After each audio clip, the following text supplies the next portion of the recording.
Désormais, les exploitants de carrières et de matériaux de construction doivent se prémunir d'une autorisation selon la loi portant code minier en vigueur avant toute activité.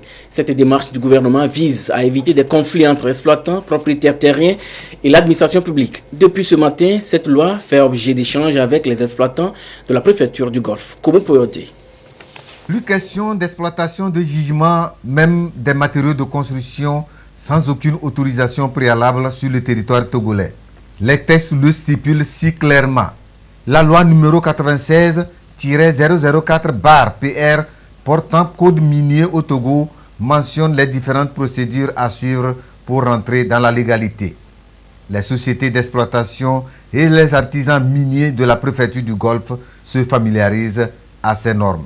Vous savez, toute exploitation de carrière ou de mine engendre des dommages à l'environnement et des dommages sociaux qui doivent faire objet de concertation et de médiation en vue de trouver une solution qui permet à chacun d'être à l'aise dans son activité. La deuxième forme de difficulté concerne les exploitations que nous appelons sauvages, anarchiques, qui ne sont pas autorisés, dont les opérateurs n'ont pas de permis d'exploitation et qui le font dans la clandestinité.